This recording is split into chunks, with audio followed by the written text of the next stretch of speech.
여러분 이제 히브리서가 여러분 제목에서 느껴지듯이 히브리라는 말은 어떤 뜻이냐면은 물을 건너온 그런 뜻이에요. 히브리란 말 자체는. 그래서 이 유대인들의 기원이 어떠했는지 이렇게 보여주고 있죠. 히브리 사람들 이렇게 하는데 혹은 또 이스라엘 나라 이름이 이스라엘이잖아요.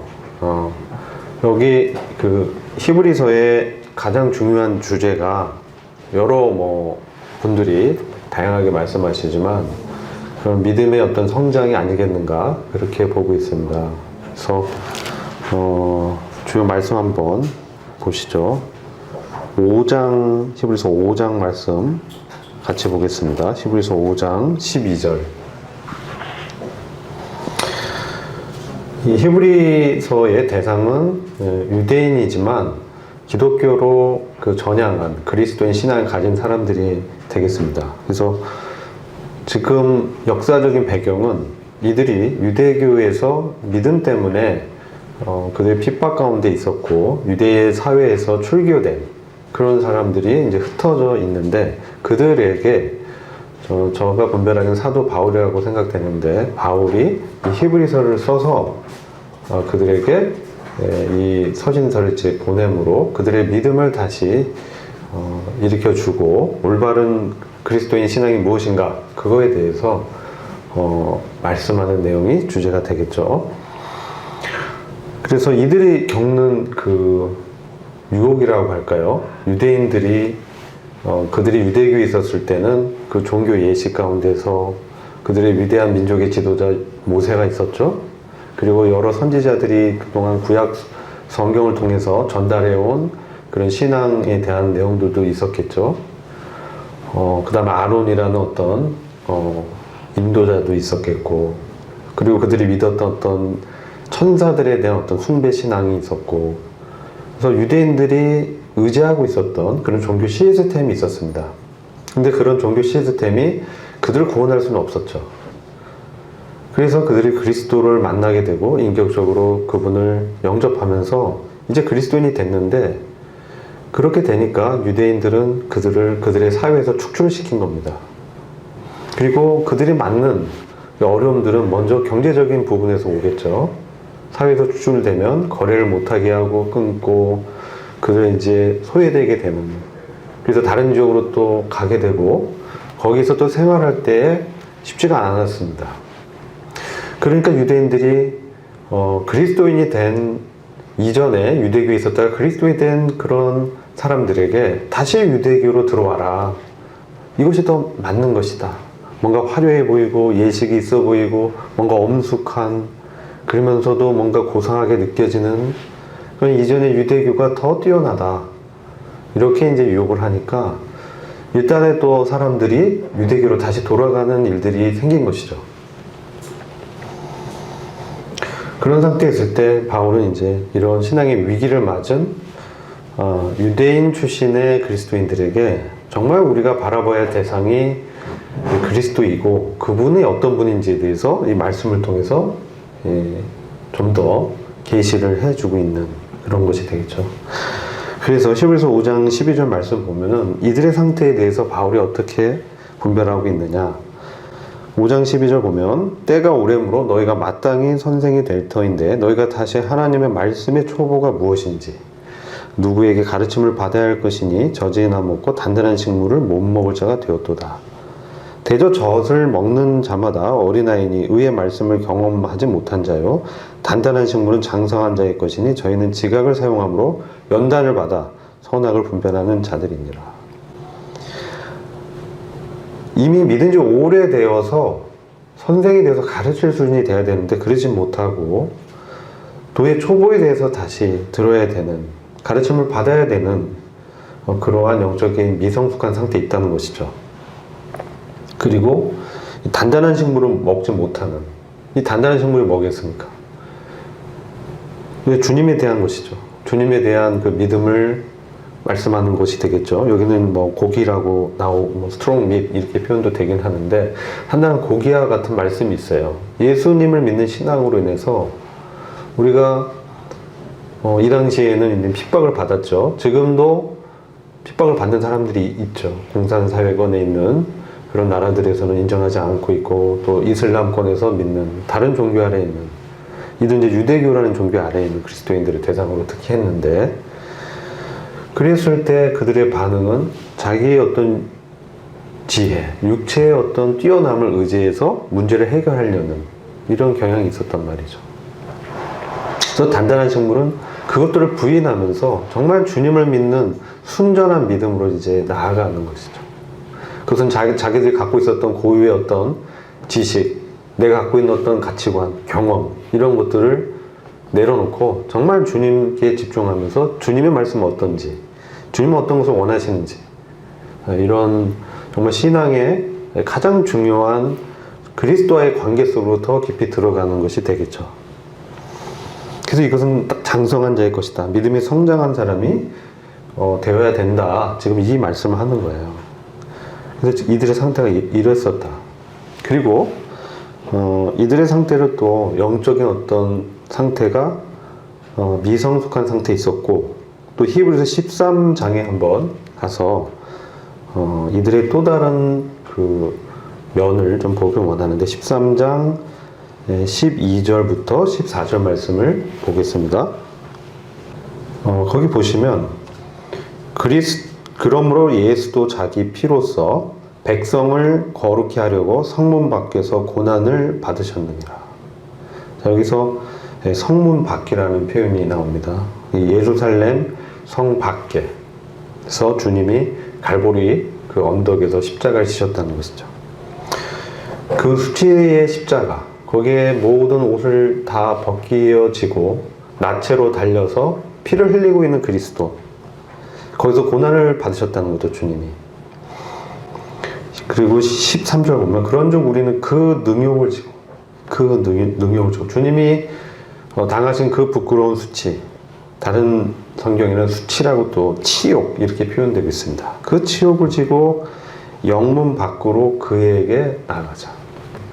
영문 밖, 그 성문 밖, 예루살렘의 그 세력, 유대인들의 고위층이 많은 그 세력이 있는 그 세력에서 벗어나서 고난이 기다리고 있는 그 성의 밖으로 나가자는 것이죠. 14절 보면 그것이 어디냐? 우리가 이곳에는 영구한 도성이 없고 장차 올 것을 찾나니. 이 영구한 도성은 영원한 도시를 얘기하는 거예요. 영원한 도시가 예루살렘 이 성 안에는 없다는 것이죠. 그래서 영원한 그 도시, 이것은 새 예루살렘 성을 말씀하겠죠. 그것은 장차 올 것이다. 미래에 우리가 들어가게 될 하나님의 영원한 계획이 완성이 되는 새 예루살렘 성, 그곳으로 나아가자. 그곳에 누가 계시냐? 그에게 나아가자. 그에게. 주님이 계신 것이죠. 그래서 그들은 기존의 기득권층, 기존의 어떤 세속적인 가치관, 그들이 생각하고 믿고 있었던 유대교의 그 어떤 기존의 어떤 사회에서 인정받고, 그들이 율법을 지켜서 의롭게 되고자 했던 그 인간의 어떤 노력과, 그리고 종교의 어떤 테두리 안에서 뭔가 자신들이 고상한 척하고, 그리고 그 틀에서 자기들이 인정받고, 그리고 그런 자기들의 기준에서 미치지 못하는 사람들은 판단하고, 그들은 마치 이 사회에서 실패자로 되어버리는 이러한 종교의 기준에서 바라보는 그런 사회에서, 종교 사회에서 벗어나서 정말 그리스도 안에 있는 믿음이 무엇인지 그걸로 나아가자고 얘기하는 것입니다. 왜냐하면 그것은 영구할 수 없다. 그것은 영원히 지속될 수 없다. 그것은 인간의 어떤 가치와 인간의 눈으로 봤을 때는 정말 뛰어나게 보이고 아름다워 보이고 뭔가 그럴듯하게 보이고 뭔가 성공할 수 있다고 보이고 뭔가 재물을 얻을 수 있다고 보이고 뭔가 권력을 가질 수 있다고 보이지만, 그것은 영원할 수 없다는 것이죠. 그것은 일시적이고 제한적이고, 그리고 그 앞에는 뭐가 있어요? 죽음이 있고, 죽음 너머에 있는 그 하나님의 장차 올 영원한 나라에서는 무가치하다는 것입니다. 유대교가 아무리 뛰어나도 그것은 영원할 수 없다는 것이죠. 그것은 단지 주님께 나아가는 어떤 관문일 수밖에 없다. 그래서 우리는 영문 밖에 주님이 지신 그 십자가의 수치를 기억하면서, 그것이 무엇이 되겠습니까? 그것은 그리스도 안에서 죽음을 얘기하겠죠. 십자가는 죽음의 상징이잖아요. 저주의 상징이잖아요. 버려짐의 상징이잖아요. 실패의 상징이잖아요. 이 세상에서는 정말 실패한 낙오자의 상징이잖아요. 죄인의 상징이잖아요. 정치적으로 실패했다는 것이잖아요. 미련한 것이잖아요. 근데 그것을 주님이 지셨다는 거죠. 이게 지금 우리가 정확히 바라봐야 될 신앙을 보여주고 있는 것이죠. 이 세상에서 주님이 그 수치를 다 당하셨는데, 그럼 우리는 그것을 벗어버리고 정말 이 현세에서 영화로움을 누리면서 뭔가 어떤 위치를 얻고 나가야 되는데, 그것이 아니고 그 능력을, 그 수치를 짊어지고 가자는 거예요. 그 수치를 짊어지고 가자. 그걸 그리스도와 함께 죽었다는 사실을, 십자가에 내가 못 박혔다, 그것을 이제 인식하자는 것이죠. 내가 주님을 찔러 죽인 그 죄인이었다라는 사실, 그것을 우리가 바라볼 때 주님의 은혜가 얼마나 위대한지, 주님이 얼마나 위대한 정말 강력한 큰 구원으로 우리를 구원하셨는지, 그것을 우리가 알게 되는 것이죠. 이것을 우리가 경험하고, 이것을 우리 삶 가운데 의의 말씀을 경험함으로, 이게 무엇입니까? 그 고난 가운데서 내가 부인되고, 내가 사회에서 버려지고, 내 믿음 때문에 내가 소외되고 성공하지 못할지라도, 그럴지라도 주님께 나가자는 거예요. 우리의 목적이 그런 성공이나 번영이나 세상에서 잘되고 권세를 얻고 재물을 얻고, 그것은 2차적인 것이죠. 그건 수단입니다. 오늘날 신앙은 이 수단이 목적화돼서 본질을 잃어버렸다는 거예요. 그것이 바로 종교가 본질을 잃고 타락하게 되는 거예요. 그래서 기독교계가 타락하고 있죠. 지금 타락하고 있습니다. 지금 주님이 오실 때가 가까워 오고 있다는 것이죠. 주님에 대한 믿음, 주님이 가장 세운 제도 중에 이제 결혼이 매우 중요한 제도죠. 근데 지금 뭡니까? 지금 무슨 차별금지법 하면서 동성 간의 결혼, 이제 심지어는 수간해가지고 짐승과의 강아지와의 결혼 어쩌고 하고 있어요. 말도 안 되죠. 근데 그런 일들이 지구 곳곳에서 글로벌리 일어나고 있습니다. 우리나라도 지금 그런 법을 통과하는 게 평등이고 차별을 금지한다는 거예요. 하나님이 세우신 그런 제도, 법, 하나님이 교회와 교회의 어떤 모형으로 주신 가정, 결혼이라는 이 중요한 질서를, 창조의 섭리를 대적하는 것이죠. 이게 저그리스도적인 것이죠.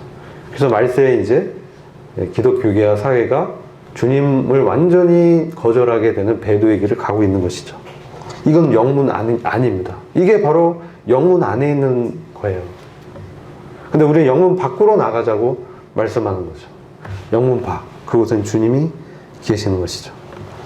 그래서 그렇게 주님께 나갈 때는 단단한 식물도 필요하고, 그러면서 내가 고난 가운데서 주님을 의지해서 이기는 경험을 하게 되고, 그렇게 될 때 무엇이 선하고 악한 것인지도 분별하게 되는 체험을 하게 되고, 주님이 뜻하는 그 구원의 그 길을 갈 때, 십자가에서 나를 부인하고 주님과 함께 동행하는 길을 걸어갈 때 내가 경험하는 이 고난이, 어려움이 결국은 그 나라의 상으로 우리에게 주어질 것이라는 것이죠.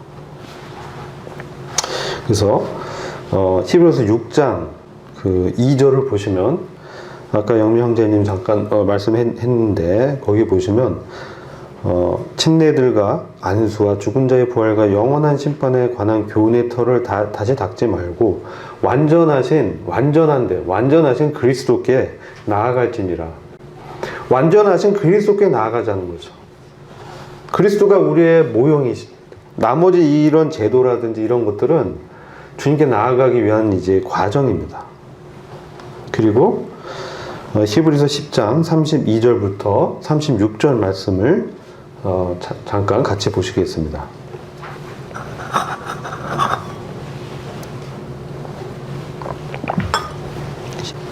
네, 32절. 전날에 너희가 빛을 받은 후에 고난의 큰 싸움에 참은 것을 생각하라.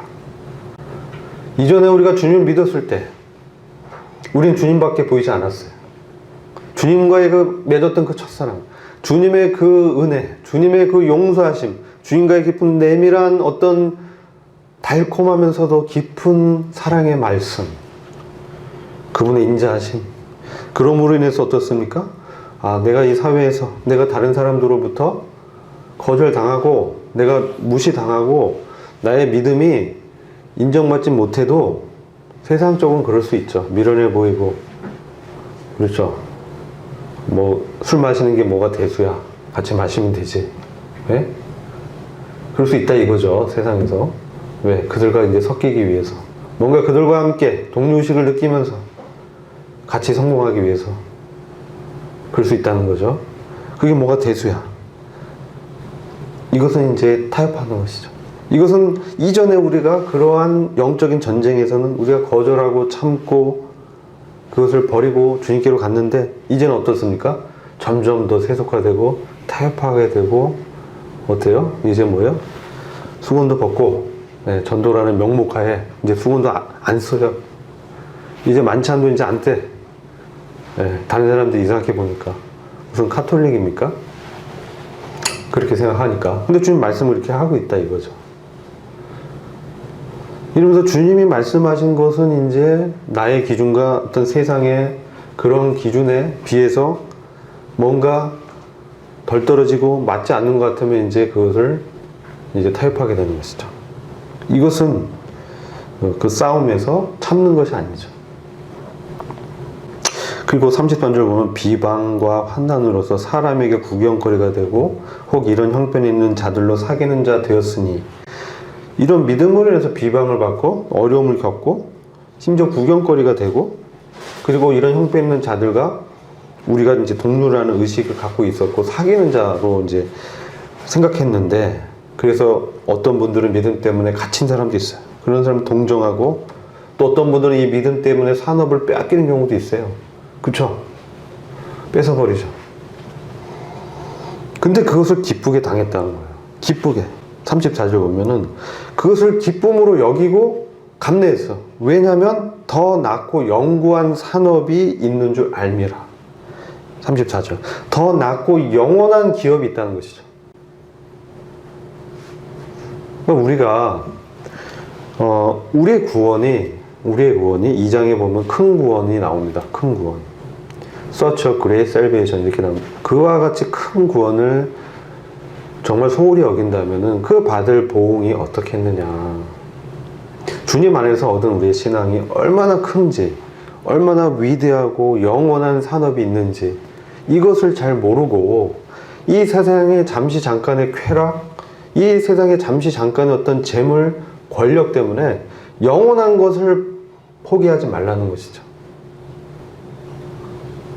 그리스도 안에 있는 그 보물을 버리지 말라는 것이죠.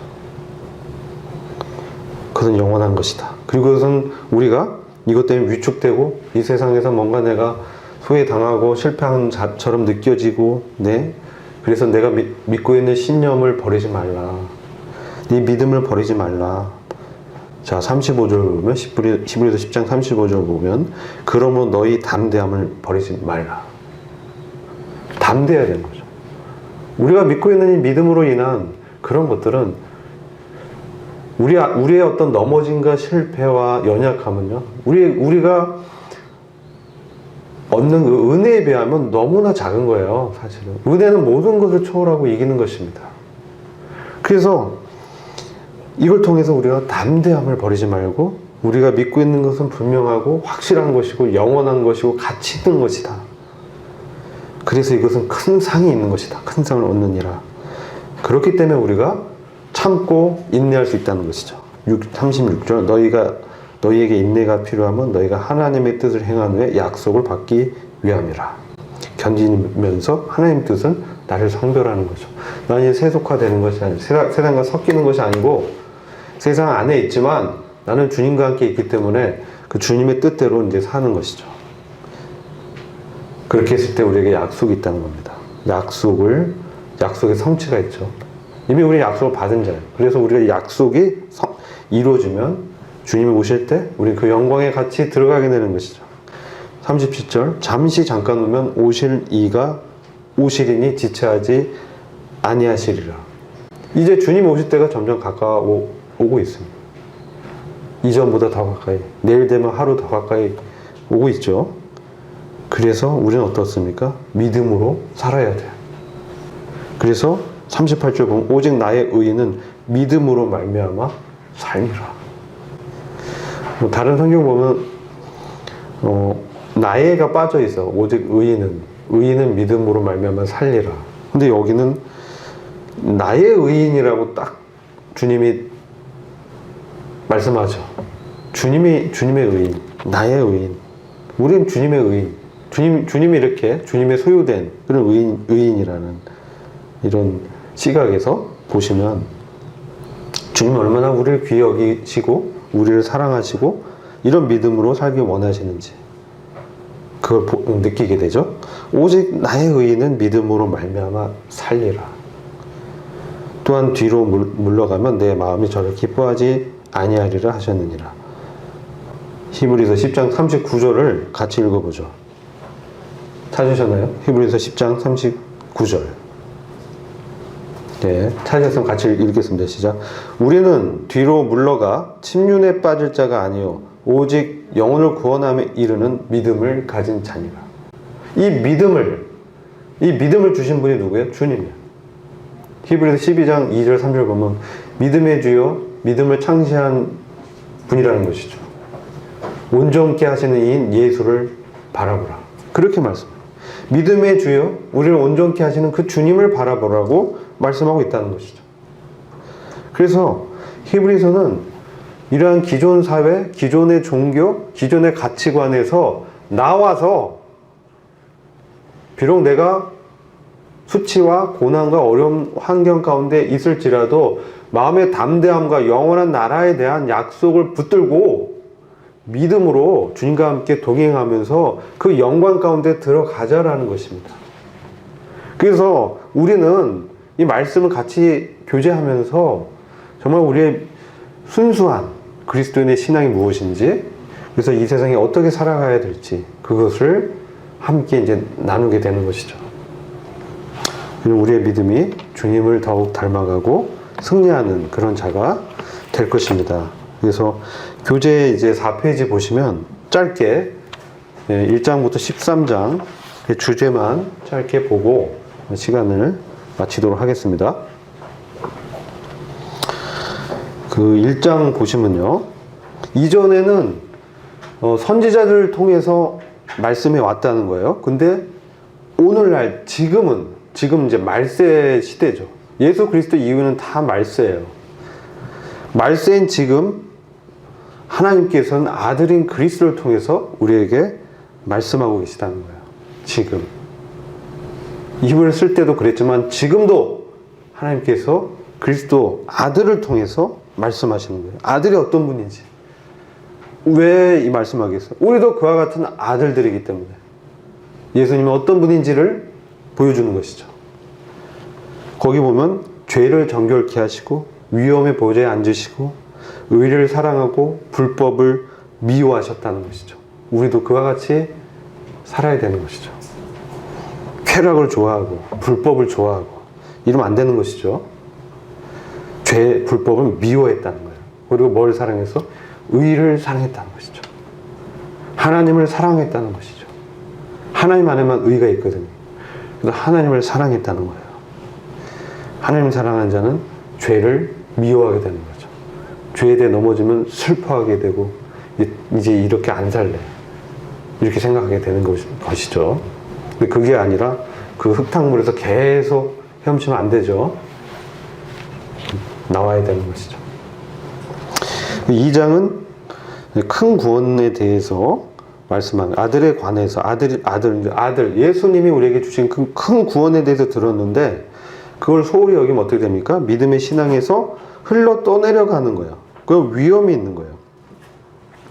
그래서 우리는 주님 어떤 분으로 소개되고 있냐면은 인자로서 사람의 아들로 우리와 같은 몸을 입고 오셔서 왜 몸을 입고 오셔만 됐는가? 이게 중요합니다. 왜 성육신의 비밀이 중요하냐? 그래야만 우리를 하나님의 아들로 만들 수가 있기 때문에 그런 거예요. 우리가 예수님이 육체의 몸을 입고 오셔야만 그 인자로서의 삶을 통과하시고 사람의 아들로 십자가를 지셔야만 어떻습니까? 우리가 주님께서 우리와 연합할 수 있는 거야. 연합할 수 있어. 사람과 사람 간의 연합이 되는 거죠.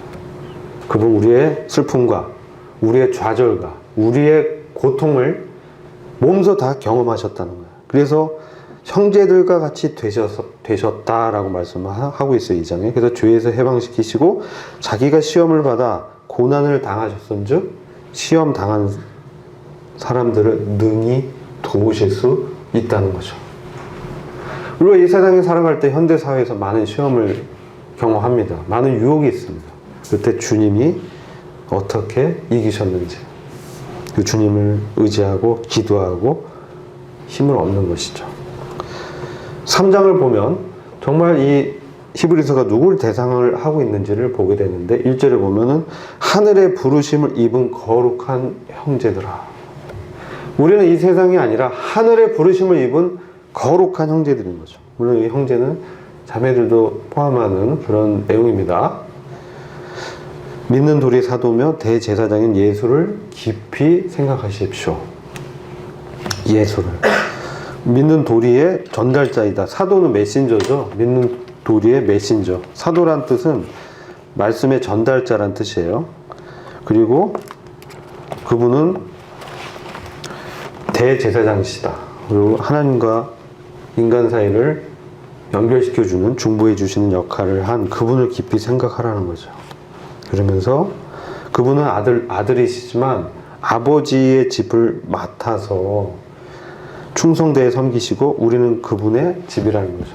그래서 이것이 확실한 사실이기 때문에 끝까지 견고히 잡으라. 이렇게 얘기한 거예요. 그게 3장의 내용입니다. 히브리서에 보면은 대제사장이란 이 단어가 15번 쓰여 있어요. 대제사장. 그러니까 한 장에 한 번 이상 쓰였다는 얘기죠. 전체가 13장이니까. 그 다음에 아들이라는 단어가 24회가 기록되어 있어요. 그럼 이게 히브리서는 아들의 초점이 있겠죠. 예. 그래서 아들이신 예수 그리스도를 뭐라고 해요? 깊이 생각하라. 예수를 깊이 생각하라. 이게 3장 1절, 12장 3절 이렇게 똑같은 표현이 있고 12장 2절 보면 예수를 바라보라 이렇게 말씀하고 있어요. 문제의 해결은 예수님 안에 있다는 거죠. 우리의 왜 문제가 해결 안 돼? 예수님을 깊이 생각하면 우리의 문제가 어떻게 돼? 해결이 되는 거야. 문제가 문제로 여기지지 않게 되는 거죠. 그럼 해결이 된 것이지. 내가 그 문제를 문제로 여기지 않기 때문에 내가 그 문제 밖에 있는 것이죠. 예. 우리는 우리가 당장에 경험하지 않고 있는 여러 미래의 두려움 때문에 젊은 시절에 많은 시간들을 염려로 보냈던 기억이 있어요. 그때 그 사실 이제 별게 아니거든, 지나가면. 근데 별게 아닌 게 이제 별개인 것 양 자꾸 느껴지고 그것이 나를 잡아당기면서 마귀가 자꾸 나를 어렵게 하는 거예요. 그때 우리는 주님을 깊이 생각하고 주님을 바라보면서 그 어려움들을 이기는 것이죠. 이기는 것이죠. 제가 청년회 지을 때 무단히 미래를 많이 준비하면서 살았던 것 같아요. 근데 제가 생각하고 계획한 대로 된 거가 별로 없었어요. 별로 없었어요. 근데 저는 아직도 먹고 살고 있고 크게 뭐 어려움 없이 살아가고 있습니다. 신기하게도. 믿음 때문에 어려움도 경험했지만 또 믿음 때문에 지금까지 주님이 지켜주셨다는 거죠. 경건하게 살고자 하는 자는 어때요? 고난을 당할 수 있어요. 네? 그죠? 이 4장 보면 안식을 얘기합니다. 4장의 주제는 안식입니다. 지금 4페이지예요. 안식. 이 현재의 안식과 미래 안식이 있다. 미래 안식은 우리가 장차 들어가서 주님과 함께 누리겠죠. 근데 현재의 안식은 뭐냐면 여기선 자기 일을 내려놓는다 이렇게 표현해요. 자기 일을 쉰다. 자기 일을 내려놓는. 이거 어떤 의미냐면은 내가 나의 어떤 힘과 노력으로만 현재 당하는 문제를 해결하려고 하는 게 자기 일인 거야. 아, 이거 이 정도 내가 해야 돼. 맞아, 해야 돼요. 근데 누굴 의지해야 돼요? 주님을 의지해야죠. 왜? 그 일이 내 일이 아니기 때문에. 많은 사람들이 이 일이 내 일이라고 생각해요. 그거 아니에요. 내가 주님의 것이기 때문에 내 일은 없는 거야, 사실은. 다 주님의 일이에요. 아시겠죠? 그러면 내 마음에 무거운 짐이 주님께로 넘겨지게 돼. 수고하고 무거운 짐이다. 다 내게로 오라. 내가 너희를 쉬게 하리라. 네. 내 마음이 참 평안을 누리게 돼요. 그러면서 주님과 함께 멍해지고 가는 것이죠. 주님과 함께 가는 게 더 쉽다는 거예요. 그래서 하나님의 살아있는 말씀으로 나를 살피고 내 뜻으로 하나님의 뜻에 저항하지 말라는 거예요. 불순종하지 말라는 거예요. 내 뜻을 내려놓고 하나님의 뜻에 나를 복종시키는 게 믿음인 것이죠. 그리고 내 뜻대로 행하려는 습관이 육신입니다. 이 육신의 습관을 내려놓지 않으면 우리가 힘들어지게 되죠.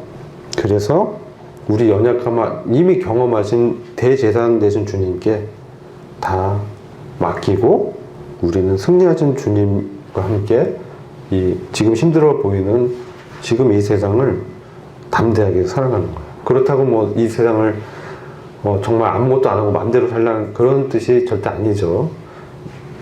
열심히 사는데, 성실히 사는데 어떠한 마음가짐으로 살아야 되냐.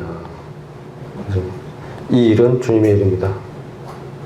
이게 내 일이라면 상관없는데 이 일은 주님의 일이기 때문에 주님께서 이 일을 이루시고 완성하셔야 됩니다. 근데 저에겐 능력이 부족합니다. 주님 저에게 지혜를 주시고 능력을 주십시오. 이렇게 이제 기도하는 것이죠. 그럴 때 내 안에 참 안식이 오게 되죠. 예, 그리고 그 일을 수행하고 그 일을 이루는 나를 발견하게 되죠. 5장은 이제 멜기세덱의 반차를 쫓는 존귀하신 우리 주님에 대해서 말씀하고 있어요. 그러면서 의의 말씀을 어떻게 사용하느냐, 말씀에 익숙해져야 되죠. 그러면서 악한 영들의 세력을 간파하는 거예요. 이런 것들이 이제 우리가 연습이 필요해요. 경건의 연습이 필요해요. 경건의 훈련이 필요해요. 말씀을 매일 읽고 묵상하고 기도하는 거는 그냥 여러분들이 정말 이거 연습해야 돼요. 그쵸? 연습이 안 되면 못 써요, 말씀을. 기도해보고 생각해보고 묵상하고 적용해보고 이 연습이 돼야 돼요. 훈련이 필요해요. 그죠? 근데 그렇게 안 하면 그냥 이론적으로만 알고 실전에 들어가서 질 수가 있어. 근데 그걸 통해서 또 극복하면서 이제 이기는 그런 승리의 운동선수처럼 우리가 이제 그러한 영적인 분별력을 훈련을 해야 된다. 여기서 운동선수가 많이 나와요. 운동선수. 그래야만 복음에 합당한 삶을 살 수 있다. 네? 그렇지 않은 건 뭡니까? 여기 보면은 복음에 일치된 의로운 행실 그리고 율법이 요구하는 사랑의 그러한 책임은 그죠? 사실 그것은 주님과 동행하면 사실 자연스럽게 이루어지는데 그리고 내가 열심히 하지만 내 마음이 정말 평안한 가운데 할 수 있어요. 내 육체는 힘들어도 주님이 정말 머리 둘 곳이 없으셨고 그렇죠? 음식도 제대로 못 드시고 그렇지만 주님은 항상 충만하셨어요. 나의 양식은 하나님의 일을 행하는 것이다. 거기서 정말 충만한 어떤 하나님의 임재 가운데 그 일을 하셨다는 거죠. 우리도 그럴 수 있다는 거죠. 그리스도 안에서. 근데 마귀는 자꾸 그럴 수 없다. 이렇게 이제 우리를 끌어내리는 것이죠. 우리가 왜 말씀 듣는 것에 둔하냐? 우리가 게을러서 그래요. 게을러서. 우리가 정말 깨어서 주님께 기도하고 정말 순전하게 주님께 나아가서 물으면 아버지는 말씀하세요. 그걸 경험하실 겁니다. 6장은 아까 이제 완전하신 그리스도께 나가서 우리 신앙의 성숙을 이루자. 7장에서는 영원한 대제사장인 그리스도. 그리고 8장은 새 언약을 얘기하면서 새 언약의 중보 되신 그리스도. 9장에서는 장래 좋은 일의 대제사장이신 그리스도. 죄와 상관없이 주님을 기다리는 우리에게 주님이 기업을 주시기 위해서 오시고 있다. 그러면서 10장에서는 우리를 거룩하게 하시며 온전케 하시는 그리스도. 오직 의인은 나의 의인은 믿음을 말미암아 살리라. 이렇게 말씀했죠. 그리고 11장에는 이 믿음의 선배들을 통한 그리스도에 대한 믿음의 내용들을 말씀하고 있고 12장에서는 믿음의 경주, 온전케 하신 이 주님을 바라보자라고 우리에게 격려하고 있습니다. 그러면 13장에서는 영웅 밖에 계신 그리스도께 나아가서 그분과 함께 그 영원한 기업을 얻는 그러한 좀 삶을 이렇게 얘기하면서 당부와 기도를 하고 있죠. 그래서 우리는 지금 현재 우리가 얻게 될 교회의 영광은 잊어버리고 이 지금 기독교 세계관 타락하고 있는 이 치명에 빠지기 쉬운 세대에서 어떻습니까? 영광스러운 진리에 비치신 그리스도께 나가서 그분과 사귀면서 주님과 연합한 믿음으로 승리의 삶을 살아가자. 이게 이제 히브리서의 주제가 되겠습니다. 그래서 여러분들이 히브리서 쭉 함께 공부하면서 사실 로마서는 이방인들의 복음이지만 히브리서들은 종교인들을 위한 복음이에요. 그래서 여러분이 믿은 지 오래됐는데 내 삶이 신앙의 성장이 없다 그러면 히브리서 함께 쭉 이제 공부하시면서 주님과 이제 더 깊은 사귐을 갖게 되면 우리의 삶이 훨씬 더 영적으로 윤택해지고 우리 신앙이 성숙할 수 있을 것입니다. 네, 기도하고 오늘 이 히브리서 개관 시간을 마치겠습니다. 주님 감사합니다. 저희들에게 또 말씀해 주시고 우리를 사랑하시고 오직 나의 의인은 믿음을 말미암아 산다라고 격려해 주셔서 감사합니다. 주님 저희가 주님의 의인입니다. 주님 저희를 올바른 길로 인도해 주시고 저희들에게 영의 양식과 능력을 주시는 우리 주님을 찬양을 드립니다. 감사를 드리고 우리 주 예수 그리스도의 귀하신 이름으로 기도했습니다.